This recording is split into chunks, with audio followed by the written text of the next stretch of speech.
Hello students, आज हम काफ़ी दिनों बाद इस कोरोना काल में आपके सामने उपस्थित हुए हैं। आज हम एक नए लेक्चर की शुरुआत करने जा रहे हैं और फिजिक्स में ये टॉपिक है विद्युत चुंबकीय तरंग। तो हम विद्युत चुंबकीय तरंग के बारे में पढ़ेंगे। विद्युत चुंबकीय तरंग कैसे उत्पन्न होती है, किस प्रकार से इनके गुण होते हैं, जो तरंगें उत्पन्न होती है उनसे कौन कौन सी घटनाएं हो सकती है, इनकी प्रकृति क्या होती है, इन सब के बारे में हम डिटेल से पढ़ेंगे। तो हम स्टार्ट करते हैं। जो हमारा चैप्टर रहेगा वो है विद्युत चुंबकीय तरंग, इसे बोलते हैं इलेक्ट्रोमैग्नेटिक वेव्स, ये भी बोलते हैं विद्युत चुंबकीय तरंग। अब सबसे पहली बात यहां पे यह आती है कि विद्युत चुंबकीय तरंग कैसे उत्पन्न होती है। तो विद्युत चुंबकीय तरंगों को उत्पन्न होने के लिए यहां पर फिजिक्स में हम पढ़ते हैं विद्युत क्षेत्र और चुंबकीय क्षेत्र के बारे में पढ़ा जाता है। जब विद्युत क्षेत्र के बारे में हमें नॉलेज होगा और चुंबकीय क्षेत्र के बारे में भी थोड़ा नॉलेज होगा, तो हम यहां से ये देख सकते हैं कि विद्युत चुंबकीय तरंगें इन दोनों क्षेत्रों के कारण ही उत्पन्न होती है। तो ये हमें पता होना चाहिए। फिजिक्स की बात करें तो इसमें जो इलेक्ट्रोस्टैटिक पार्ट होता है उसमें हम विद्युत क्षेत्र के बारे में पढ़ते हैं, और जो मैग्नेटिज्म वाला होता है ईएमआई, इलेक्ट्रोमैग्नेटिक इंडक्शन और magnetic effect of electric current, विद्युत धारा के चुंबकीय प्रभाव, इन चैप्टरों में हम चुंबकीय क्षेत्र के बारे में पढ़ते हैं। तो इन दोनों क्षेत्रों के बारे में हमें नॉलेज होगा तो हम बता सकते हैं कि विद्युत चुंबकीय तरंगें इन दोनों क्षेत्रों का ही संयुक्त प्रभाव के कारण उत्पन्न होती है। तो चलिए मैं बेसिक से स्टार्ट करता हूं। सबसे पहले हम बात करते हैं आवेश की। देखो, एक आवेश ले लिया, आवेश को इंग्लिश में चार्ज बोलते हैं। अब ये आवेश होता है, इसको हम पॉइंट चार्ज मान लेते हैं कि ये पॉइंट है और इसको डिनोट करते हैं हम किससे, क्यू से डिनोट करते हैं। ये आवेश है। इस आवेश का अध्ययन हम दो प्रकार से कर सकते हैं। एक तो ये आवेश स्थिर रहे और यही आवेश यदि गतिशील हो। दो प्रकार से इसका अध्ययन किया जा सकता है। सबसे पहली क्या होगा कि स्थिर आवेश का अध्ययन, आवेश को क्या रख लें हम, स्थिर आवेश। और दूसरी कंडीशन हम ले लेते हैं कि यही आवेश हमारे सामने क्या हो, गतिशील आवेश हो। यदि आवेश गतिशील हो तो इस स्थिति में ये किस प्रकार से, इसके बारे में हम स्टडी करेंगे। तो जो स्थिर आवेश होता है वो केवल और केवल कौन सा क्षेत्र उत्पन्न करता है, विद्युत क्षेत्र उत्पन्न करता है। ये बात हम इलेक्ट्रोस्टैट में पढ़ते हैं, स्थिर वैद्युतिकी में पढ़ते हैं कि यदि आवेश स्थिर होगा तो स्थिर आवेश केवल और केवल इलेक्ट्रिक फील्ड उत्पन्न करता है। जबकि यदि हम गतिशील आवेश के बारे में देखें तो गतिशील आवेश होगा वो विद्युत क्षेत्र के साथ साथ चुंबकीय क्षेत्र भी उत्पन्न करता है। क्या उत्पन्न करता है, विद्युत क्षेत्र के साथ साथ चुंबकीय क्षेत्र भी उत्पन्न करता है। लेकिन यहां पे दो प्रकार से गति का अध्ययन कर सकते हैं हम, आवेश की गति का अध्ययन। यहां पे गति होती है वो दो प्रकार से होगी। एक गति होती है एक समान वेग से, या फिर हम कह सकते हैं कि एक समान वेग या एक समान चाल से गतिशील। अगर कोई आवेश एक समान चाल से गतिशील है तो वो विद्युत क्षेत्र के साथ साथ चुंबकीय क्षेत्र उत्पन्न करता है। विद्युत क्षेत्र के साथ साथ कौन सा क्षेत्र उत्पन्न करेगा, चुंबकीय क्षेत्र। लेकिन यदि आवेश का वेग एक समान नहीं हो, समय के साथ बदलता हो, तो उसे हम बोलते हैं परिवर्ती वेग से गतिशील। और जब परिवर्ती वेग से गतिशील आवेश होता है तो उसे हम त्वरित आवेश भी बोल सकते हैं। तो दूसरा, यदि कोई आवेश त्वरित आवेश हो, त्वरित आवेश को हम परिवर्ती वेग से भी बोल सकते हैं। तो त्वरित आवेश होगा वो क्या करेगा, विद्युत क्षेत्र तो उत्पन्न करेगा ही करेगा, इसके साथ साथ चुंबकीय क्षेत्र भी उत्पन्न होगा। और इन दोनों का, विद्युत क्षेत्र और चुंबकीय क्षेत्र का समय के साथ परिवर्तन होने के कारण, क्योंकि त्वरित आवेश है तो समय के साथ बदलेगा, और समय के साथ विद्युत क्षेत्र भी बदलेगा और चुंबकीय क्षेत्र भी बदलेगा। तो दोनों में परिवर्तन होने के कारण, दोनों के संयुक्त प्रभाव से, अध्यारोपण के कारण, इन दोनों के कारण एक तरंग उत्पन्न होती है, उसे बोलते हैं विद्युत चुंबकीय तरंग। तो पहला कॉन्सेप्ट यहीं से निकल के आता है कि जो ये ईएम वेव्स होती है, विद्युत चुंबकीय तरंग, ये कैसे उत्पन्न होती है। तो विद्युत चुंबकीय तरंग आवेश की गति के कारण उत्पन्न होती है, और त्वरित आवेश जब विद्युत क्षेत्र और चुंबकीय क्षेत्र उत्पन्न करेगा तो इन दोनों के संयुक्त प्रभाव के कारण एक तरंग उत्पन्न होती है जिसे कहते हैं विद्युत चुंबकीय तरंग। ये तो था ब्रीफ में कि इस प्रकार से हम विद्युत चुंबकीय तरंग को उत्पन्न कर सकते हैं। लेकिन यहां पे जब बात आई डिटेल से, अगर मैं बताऊं आपको कि विद्युत चुंबकीय तरंग के बारे में कॉन्सेप्ट किस प्रकार से आया, तो सबसे पहले आवेश होता है वो विद्युत क्षेत्र उत्पन्न करता है, ये श्योर है, चाहे वो स्थिर आवेश हो या गतिशील आवेश हो, दोनों में ही क्या उत्पन्न करेगा, विद्युत क्षेत्र उत्पन्न करेगा। लेकिन सन 1831 में फेराडे, कौन थे, माइकल फेराडे, इन्होंने ये बताया कि क्या चुंबकीय क्षेत्र में परिवर्तन करके विद्युत धारा उत्पन्न की जा सकती है? बिल्कुल की जा सकती है। क्यों? क्योंकि जब हम ईएमआई पढ़ते हैं, इलेक्ट्रोमैग्नेटिक इंडक्शन जिसे बोलते हैं, विद्युत चुंबकीय प्रेरण, विद्युत चुंबकीय प्रेरण, ये मैग्नेटिज्म का एक चैप्टर है, इस चैप्टर को हम डिटेल से पढ़ेंगे, विद्युत चुंबकीय प्रेरण के बारे में देखेंगे। तो विद्युत चुंबकीय प्रेरण में फेराडे ने क्या कहते हैं कि फेराडे है, माइकल फेराडे, वो किस में परिवर्तन कराते हैं, चुंबकीय क्षेत्र में परिवर्तन कराते हैं। और चुंबकीय क्षेत्र में परिवर्तन करते हैं तो मान लो यहां पे ये चुंबकीय क्षेत्र लगा हुआ है, जैसे मान लो ये एक चुंबक रखी हुई है, इसका नॉर्थ पोल है, यहां से ये साउथ पोल है, तो कौन सी बल रेखाएं निकलेंगी, चुंबकीय बल रेखाएं, और चुंबकीय बल रेखाएं वो इस प्रकार से निकलेंगी, नॉर्थ पोल से बाहर की तरफ जा रही है, ये चुंबकीय बल रेखाएं। और इन चुंबकीय बल रेखाओं को किसी भी एक पृष्ठ से गुजारा जाता है। मान लो ये एक पृष्ठ है, इस पृष्ठ के लंबवत चुंबकीय बल रेखाएं गुजर रही हैं, तो किसी भी पृष्ठ के लंबवत गुजरने वाली चुंबकीय बल रेखाओं की संख्या क्या कहलाती है, चुंबकीय फ्लक्स, इसको बोलते हैं हम चुंबकीय फ्लक्स, मैग्नेटिक फ्लक्स भी बोला जाता है। क्या बोलते हैं इसको, कि किसी भी पृष्ठ के लंबवत गुजरने वाली चुंबकीय बल रेखाओं की संख्या कहलाती है चुंबकीय फ्लक्स, और किसी भी पृष्ठ के लंबवत गुजरने वाली विद्युत बल रेखाओं की संख्या कहलाती है विद्युत फ्लक्स। अगर मैं सिंपली आपको बताऊं तो देखो ये बोर्ड दिख रहा है हमें, ठीक है, इस बोर्ड को हम एक पृष्ठ मान लेते हैं, ये पूरी की पूरी एक पृष्ठ है, और सामने से मान लो कोई बल रेखाएं आ रही है, वो इस बोर्ड के तल के लंबवत गुजर रही है बल रेखाएं। अब वो बल रेखाएं विद्युत की भी हो सकती हैं और चुंबकीय बल रेखाएं भी हो सकती है, कोई भी बल रेखाएं ले सकते हैं। मान लो सपोज करो चुंबकीय बल रेखाएं इसके लंबवत गुजर रही हैं, शर्त यहां पे है कि जानी कैसे चाहिए, लंबवत ही जानी चाहिए। अगर चुंबकीय बल रेखाएं लंबवत गुजर रही हैं तो जितनी बल रेखाएं इस पृष्ठ के लंबवत गुजरेंगी उन बल रेखाओं की संख्या को ही हम क्या बोलेंगे, फ्लक्स बोलते हैं। तो हम ये कह सकते हैं कि जो फ्लक्स होता है वो एक प्रकार का संख्यात्मक मान होता है, अर्थात यह कैसी राशि होती है, अदिश राशि होती है। पहली बात, अगर इस पृष्ठ के लंबवत विद्युत बल रेखाएं गुजरे तो किसी पृष्ठ के तल के लंबवत गुजरने वाली विद्युत बल रेखाओं की संख्या क्या कहलाती है, विद्युत फ्लक्स कहलाती है। और इस चैप्टर में विद्युत चुंबकीय तरंग में हमें चुंबकीय फ्लक्स के बारे में भी पता होना चाहिए और विद्युत फ्लक्स के बारे में पता होना चाहिए, क्योंकि ये दोनों से रिलेट करता है, विद्युत क्षेत्र से भी रिलेट करता है और चुंबकीय क्षेत्र से भी रिलेट करता है। तो ध्यान देना, माइकल फेराडे क्या कहते हैं कि जब चुंबकीय क्षेत्र को परिवर्तित किया जाए, इसको क्या करना है हमें, चुंबकीय क्षेत्र को परिवर्तित। अब इसको परिवर्तित कैसे करें, इसको परिवर्तित करने का तरीका है कि ये जो चुंबक है इस चुंबक को गति कराओ, या तो इसके पास लाओ पृष्ठ के, या इससे दूर लेके जाओ। जब हम इस चुंबक को पृष्ठ के पास लाएंगे तो चुंबकीय क्षेत्र प्रबल होगा, बढ़ेगा, और जब इस चुंबक को हम दूर लेके जाएंगे तो चुंबकीय क्षेत्र क्या होगा, दुर्बल होगा, कम होगा। अर्थात दूर ले जाने पर इस पृष्ठ के लंबवत गुजरने वाली चुंबकीय बल रेखाओं की संख्या में क्या होगी, कमी होगी। कैसे, देखो पास ला रहे हैं तो पास लाएंगे तो सारी बल रेखाएं इधर से गुजरेंगी इस पृष्ठ के लंबवत। अब मान लो इसको दूर लेके जा रहे हैं तो ये चुंबक यहां पे आ गई, मान लो सपोज करो नॉर्थ पोल साउथ पोल, तो ये चुंबकीय बल रेखाएं ऐसे फैलेंगी, थोड़ी नीचे से जाएंगी। तो पहले मान लो यहां से इस पृष्ठ से 50 बल रेखाएं गुजर रही थी तो चुंबकीय फ्लक्स था 50, लेकिन जैसे इस चुंबक को दूर लेके गए अब इसमें से गुजर रही है 20-30 बाहर से निकल गई, तो अब फ्लक्स क्या हो गया, कितना हो गया, चुंबकीय फ्लक्स हो गया 20, तो चुंबकीय फ्लक्स क्या हो रहा है, कम हो रहा है। पास लाएंगे तो बढ़ जाएगा, दूर ले जाएंगे तो घट जाएगा। तो इसे बोलते हैं हम चुंबकीय फ्लक्स में परिवर्तन होना, कमी और वृद्धि होना। और यही परिवर्तन के कारण कौन परिवर्तित होता है, चुंबकीय क्षेत्र परिवर्तित होता है। तो माइकल फेराडे ने यही कहा था कि जब हम चुंबकीय क्षेत्र में परिवर्तन करते हैं, किसके आधार पे, चुंबकीय फ्लक्स में परिवर्तन करके, तो किसी चालक में क्या उत्पन्न हो जाती है, धारा उत्पन्न हो जाती है, और ऐसी धारा को बोलते हैं प्रेरित विद्युत धारा।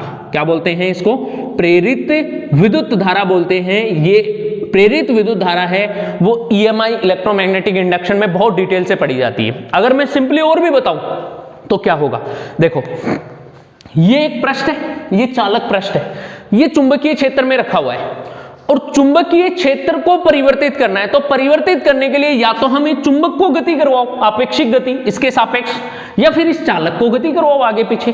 तो इन दोनों में से किसी एक को अपेक्षिक गति करवाकर चुंबकीय फ्लक्स में परिवर्तन किया जाता है। परिवर्तन शब्द बोल रहा हूं मैं यहां पे, क्यों बोल रहा हूं? क्योंकि कमी भी हो सकती है फ्लक्स में और वृद्धि भी हो सकती है। चुंबकीय बल रेखाओं की संख्या में कमी या वृद्धि, चुंबकीय फ्लक्स में परिवर्तन।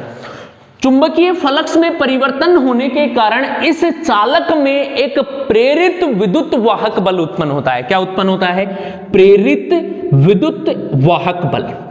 प्रेरित विद्युत वाहक बल उत्पन्न होता है जिसे बोलते हैं EMF, इंड्यूस्ड EMF बोलते हैं, प्रेरित विद्युत वाहक बल।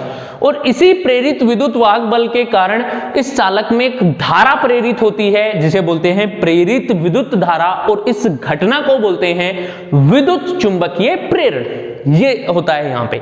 तो सबसे पहले फैराडे ने बताया था, माइकल फैराडे ने, इसके बारे में कि चुंबकीय क्षेत्र में परिवर्तन करके क्या उत्पन्न की जा सकती है? विद्युत धारा उत्पन्न की जा सकती है। क्लियर है यहां पे? तो ये फैराडे ने क्या बोला कि चुंबकीय क्षेत्र में परिवर्तन करके, चुंबकीय क्षेत्र में परिवर्तन से क्या उत्पन्न होगी? धारा उत्पन्न की जा सकती है। यह बताया था माइकल फैराडे ने। और यह कब बताया था? 1831 की बात है। इसके बाद में मैक्सवेल थे, मैक्सवेल ने क्या किया कि यह सोचा कि जब चुंबकीय क्षेत्र में परिवर्तन हो रहा है जिसके कारण धारा उत्पन्न हो रही है, क्या विद्युत क्षेत्र में परिवर्तन होकर भी धारा उत्पन्न हो सकती है? यह सोचा था किसने? मैक्सवेल ने। कब? इस एक्सपेरिमेंट को होने के बाद। तो सन 1864 में मैक्सवेल ने यह सोचा कि क्या चुंबकीय, इन्होंने एक परिकल्पना मान ली। परिकल्पना क्या मानी कि फैराडे ने बताया कि चुंबकीय क्षेत्र में परिवर्तन करने से धारा उत्पन्न होती है, जो कि कौन सी धारा होती है? प्रेरित विद्युत धारा। और इन्होंने एक काल्पनिक परिकल्पना अपने हिसाब से ले ली कि विद्युत क्षेत्र में भी परिवर्तन करने पर, विद्युत क्षेत्र में परिवर्तन करने पर भी क्या उत्पन्न होती है? धारा उत्पन्न होती है। और ये किसने मान लिया था? मैक्सवेल ने मान लिया था। और इन्हीं परिकल्पनाओं के आधार पर मैक्सवेल ने कुछ गणितीय समीकरण बनाए थे और उन्हें क्या नाम दिया गया? मैक्सवेल के गणितीय समीकरण, जिन्हें विद्युत चुंबकीय तरंगों के मैक्सवेल के समीकरण भी बोलते हैं। इसी के आधार पर मैक्सवेल ने कुछ गणितीय समीकरण बनाए, गणितीय समीकरण, और इन्हीं समीकरणों को बाद में बोला गया मैक्सवेल के विद्युत चुंबकीय तरंग समीकरण, विद्युत चुंबकीय तरंग समीकरण। और ये विद्युत चुंबकीय तरंग समीकरण कितने होते हैं? ये संख्या में 4 माने गए थे। कितने माने गए थे? 4 बनाए थे मैक्सवेल ने। अगर मैं आपको सिंपली ये चारों बताऊं समीकरण, चारों को मैं डिटेल से तो थोड़ा आगे चलेंगे हम तब बताऊंगा, लेकिन मैं एक बार आपको बता देता हूं कौन कौन से होते हैं। तो सबसे पहला समीकरण इन्होंने लिया था इलेक्ट्रोस्टैट से, क्योंकि जब भी हम फिजिक्स में स्टार्ट होते हैं एनसीईआरटी की बुक में, तो आप ध्यान देना एनसीईआरटी में हम स्टडी करते हैं तो सबसे पहले हम इलेक्ट्रोस्टैट पढ़ते हैं। फर्स्ट फिजिक्स की बात कर रहा हूं। इलेक्ट्रोस्टैट के चैप्टर के बाद में करंट इलेक्ट्रिसिटी पे आते हैं, जिसमें पहले इलेक्ट्रोस्टैट में स्थिर आवेश का अध्ययन होता है, बाद में हम चलते हैं गतिशील आवेश का अध्ययन, और गतिशील आवेश का अध्ययन होगा, वहां पे विद्युत धारा की बात होगी, प्रतिरोध की बात होगी, तो ये बाद में आते हैं 2 यूनिट्स। फिर इसके बाद में हम आगे बढ़ते हैं तो तीसरी यूनिट आती है मैग्नेटिज्म की अपनी, चौथी यूनिट होती है ईएमआई इलेक्ट्रोमैग्नेटिक इंडक्शन की। तो ये 4 यूनिट है जो कि एनसीईआरटी फिजिक्स में नंबर वाइज बनी हुई है फर्स्ट फिजिक्स में, और इन्हीं यूनिट्स में कुछ पॉइंट्स हैं, जैसे विद्युत फ्लक्स के बारे में हुआ, चुंबकीय फ्लक्स के बारे में हुआ, या एम्पियर के बंद पथ का नियम हुआ। तो यही पॉइंट्स है, इन्हीं से रिलेटेड मैक्सवेल ने अपने 4 समीकरण बनाए थे, इन्हें बोलते हैं विद्युत चुंबकीय तरंग समीकरण। तो पहली समीकरण की बात करूं तो वो किससे रिलेटेड होगा? पहली समीकरण होती है वो स्थिर विद्युत्की में गाउस का नियम होता है। क्या होता है? स्थिर विद्युत्की में गाउस का नियम, ये हो जाता है यहां पर मैक्सवेल की पहली समीकरण। इसके बाद में दूसरी समीकरण की बात करें तो अब विद्युत्की से आगे बढ़ेंगे तो पहले इलेक्ट्रोस्टैट के यूनिट के बाद में आती है करंट इलेक्ट्रिसिटी वाली, धारा वाली। अब धारा की बात करें तो धारा वाले में कोई भी नहीं है यहाँ पे, फिर आगे बढ़े धारा के बाद में आता है मैग्नेटिज्म का चैप्टर, तीसरी यूनिट। तो तीसरी यूनिट में मतलब ये बताने का मकसद क्या है मेरा, क्योंकि जो मैक्सवेल ने अपने समीकरण बनाई उनको याद रखने का तरीका है ये, मैं ऐसे ही याद रखता हूं कि पहली समीकरण फर्स्ट यूनिट से आएगी, फिर इसके बाद में आगे निरंतर आगे बढ़ते जाएंगे। सेकंड यूनिट करंट इलेक्ट्रिसिटी वाली आती है, इसमें कोई समीकरण नहीं आती है। थर्ड समीकरण आती है वो किस में जाती है, मैग्नेटिज्म वाले में चली जाती है। और मैग्नेटिज्म में होता है चुंबकत्व के लिए गाउस का नियम, जो कि कितना होता है, एक पृष्ठ के लिए, बंद पृष्ठ के लिए विद्युत फलक, चुंबकीय फ्लक्स होता है वो हमेशा शून्य होता है, तो उसे बोलते हैं हम चुंबकत्व के लिए गाउस का नियम। चुंबकत्व के लिए गाउस का नियम, ये क्या होती है, मैक्सवेल की दूसरी समीकरण। अब तीसरी समीकरण की बात करें तो तीसरी समीकरण आगे वाली यूनिट में चलूं मैं तो बात आती है किसकी, एम्पियर के परिपथीय नियम की होती है। लेकिन यहां पर मैक्सवेल ने एम्पियर के बंद पथ के नियम में संशोधन किया था, और संशोधन करने के बाद में यहां पर एक विस्थापन धारा की कल्पना करी थी जिसे बोलते हैं डिस्प्लेसमेंट करंट, विस्थापन धारा, और जो कि परिवर्ती विद्युत क्षेत्र के कारण उत्पन्न होती है। क्यों, रीजन क्या है, क्योंकि मैक्सवेल ने विस्थापन धारा की कल्पना करी, और मैक्सवेल ने विस्थापन धारा की कल्पना करके यह बताया कि यह परिवर्ती विद्युत क्षेत्र के कारण उत्पन्न होती है, परिवर्ती चुंबकीय क्षेत्र के कारण क्यों नहीं होती। क्वेश्चन ये है। तो यहां पर फैराडे ने जो बताया था कि चुंबकीय क्षेत्र में परिवर्तन करने से तो धारा उत्पन्न होती है, प्रेरित धारा, और जो मैक्सवेल ने जो परिकल्पना मानी थी वो विद्युत क्षेत्र में परिवर्तन से मानी थी कि विद्युत क्षेत्र में परिवर्तन के कारण जो धारा उत्पन्न होती है वो धारा से संबंधित परिकल्पनाओं के आधार पर इसने समीकरण दिए थे। इसलिए यहां पर जो विस्थापन धारा की कल्पना होती है वो परिवर्ती विद्युत क्षेत्र के कारण उत्पन्न होती है। कल्पना विस्थापन धारा की व्याख्या इसी पर होती है, परिवर्ती विद्युत क्षेत्र पे, परिवर्ती चुंबकीय क्षेत्र पे नहीं होती है, ये ध्यान में रखना। तो तीसरी समीकरण यहां पे एम्पियर के बंद पथ के नियम के संशोधन करके दिया था, लेकिन उस समीकरण को हम तीसरी नहीं मानकर लास्ट समीकरण मानते हैं, क्योंकि मैक्सवेल ने जो संशोधन किया था और उस संशोधित रूप से अपना एक नया एक्सपेरिमेंट करके पूरा एक समीकरण बनाई थी, उसे बोलते हैं चौथी समीकरण। तो वो होती है, क्या होती है, मैक्सवेल की बंद पथ के नियम, एम्पियर के बंद पथ के नियम में संशोधन, एम्पियर के बंद पथ के नियम में संशोधन, ये है बंद पथ के नियम में संशोधन। इससे रिलेटेड अपनी चौथी समीकरण बनाई थी। और इसके बाद में अगली यूनिट में चले तो फैराडे वाला है। फैराडे के लिए विद्युत चुंबकीय प्रेरण में जो फैराडे का नियम है वो इसकी तीसरी समीकरण थी। विद्युत चुंबकीय प्रेरण में फैराडे का नियम, विद्युत चुंबकीय प्रेरण में फैराडे का नियम, ये थी मैक्सवेल की तीसरी समीकरण। तो इन चारों को चार समीकरण बना दी मैक्सवेल ने, और ये चारों समीकरण इसी परिकल्पना पर आधारित थी कि विद्युत क्षेत्र में परिवर्तन होने के कारण क्या उत्पन्न होगी, धारा उत्पन्न होती है। इसी परिकल्पना से संबंधित ये चार समीकरण थी। अब मैं इनको याद रखने के लिए ट्रिक बताता हूं आपको। देखो, पहली समीकरण कहां पे, एनसीईआरटी का फर्स्ट चैप्टर है, फर्स्ट यूनिट है इलेक्ट्रोस्टेट। तो इलेक्ट्रोस्टेट में क्या आता है, स्थिर विद्युत्की के लिए गाउस का नियम हो गया। फिर बात आती है अगली समीकरण के लिए, तो नेक्स्ट यूनिट में जाओ, करंट इलेक्ट्रिसिटी, जिसमें कुछ भी नहीं है। थर्ड में जाओ, मैग्नेटिज्म। तो मैग्नेटिज्म की बात होती है, मैग्नेटिज्म में होते हैं चुंबकत्व के लिए गाउस का नियम, जो कि किसी बंद पृष्ठ के लिए हमेशा जीरो होता है, शून्य होता है। क्यों होता है इसका रीजन भी बताऊंगा मैं, क्योंकि जब ये समीकरण बताऊंगा उसमें। तीसरी समीकरण थी। उसके बाद में अगली यूनिट में चले तो ईएमआई से पहले यूनिट आती है कौन सी, magnetic effect of electric current, MEC, विद्युत धारा के चुंबकीय प्रभाव, और उसमें आता है एम्पियर के बंद पथ का नियम। तो बंद पथ का नियम उस यूनिट का नहीं लेंगे क्योंकि उसमें मैक्सवेल ने संशोधन किया था, वो चौथी समीकरण में चला जाएगा।